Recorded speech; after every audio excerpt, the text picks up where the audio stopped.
सर्वांना गुढीपाडव्याच्या खूप साऱ्या शुभेच्छा। मराठी नववर्षाची सुरुवात गुढीपाडवा। चैत्र महिन्याचा पहिला दिवस गुढीपाडवा। हिंदू धर्माचं नवीन वर्ष चालू होते त्याला गुढीपाडवा असं म्हटलं जातं।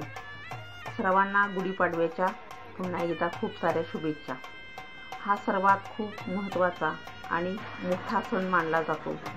हा हिंदू दिनदर्शिकेप्रमाणे चैत्र शुद्ध प्रतिपदेला महाराष्ट्रात साजरा केला जातो। शालिवाहन संवत्सराचा हा पहिला दिवस। वेदांत ज्योतिष ग्रंथात सांगितलेले आहे 3.5 मुहूर्तापैकी हा एक मुहूर्त आहे। गुढीपाडव्याच्या दिवसापासून पंचांग बघणे पूजणे चालू करतात। या सणाबद्दल हिंदू धर्मात अशी मान्यता आहे की गुढीपाडव्याच्या दिवशी ब्रह्मदेवानं विश्वाची निर्मिती केली। ब्रह्मदेवाने निर्मिली जाणं मानवी कर्तृत्व हे नव्हे, तसेच श्रीमंत छत्रपती शिवाजी महाराजांच्या विजयाच्या स्मरणार्थ देखील गुढीपाडवा सण साजरा करतात। त्यामुळेच महाराष्ट्रात गुढीपाडव्याला ध्वज फडकवण्यात येतात। गुढी ही विजयाचे, शौर्याचे, मांगल्याचे प्रतीक आहे। पहाटे आंघोळ करून, धर्माची कपडे घालून, प्रार्थना करून, जुना बांबू असेल तर छान त्याला धुवून स्वच्छ घेतात आणि नवीन असेल तर दुधात साखर, त्यानंतर मग लिंबाचा डहा, साडी, कलश, साखरेची घाटी, फुलाची माळ, अक्षदा, हळद, कुंकू, गूळ हे सगळं पूजेसाठी लागतं।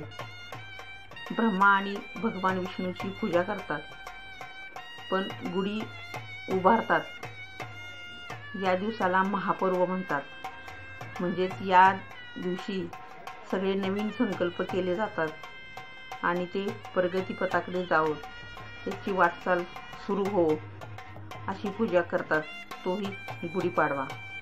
गुढी उभारण्यापूर्वी ब्रह्मदेवाची पूजा केली जाते आणि नंतर विष्णुदेवाची पूजा केली जाते। पण असं का सांगते? ब्रह्माने पृथ्वी निर्माण केली आणि त्या दिवसापासून सत्ययुग सुरू झाले म्हणून पहिली ब्रह्माची पूजा केली जाते। दुसरे कारण, याच दिवशी उपरीचर राजाला इंद्राने कळकाची काठी दिली होती आणि ती एक शुभ दिवस किंवा शुभ सुरुवात म्हणून ज्यानं ती जमिनीत पुरली तिची पूजा केली आणि तो दिवस सुद्धा गुढीपाडव्याचाच होता। म्हणजे गुढीपाडव्या एवढ्या पद्धतीने साजरा केला जातो की या दिवसाला एकच नाही तर असे अनेक महत्त्व प्राप्त झालेलं आहे।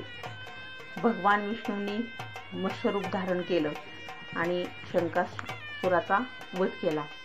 त्या विष्णूचा जन्म चैत्र शुद्ध प्रतिपदेलाच, म्हणजे त्या दिवशी गुढी म्हणजे ब्रह्मध्वज उभारला जातो, म्हणजे तो विजयी स्तंभ, तोही गुढीपाडवा। यानंतर प्रभू राम, सीता आणि लक्ष्मण 14 वर्षाचा वनवास भोगून लंकेवर विजय मिळवून घरी परतले। त्यावेळी प्रजेनं त्यांच्या स्वागतासाठी स्वागत ध्वज उभारले होते। स्वागत ध्वज म्हणजेच गुढी, तोही गुढीपाडवा। असा अनेक पद्धतीनं हा आपला गुढीपाडवा साजरा होत असतो। आपण हिंदू धर्मात राहतो तरी आपलं वर्ष आपण दुसऱ्या पद्धतीने साजरं करतो, पण आपलं खरं वर्ष हे गुढीपाडव्याला सुरू होतं। म्हणून सर्वांना पुन्हा एकदा शुभेच्छा। व्हिडिओ कसा वाटला नक्की कळवा, लाईक करा, शेअर करा, नवीन असाल तर चॅनल सबस्क्राईब करा। Thank you. Have a good day.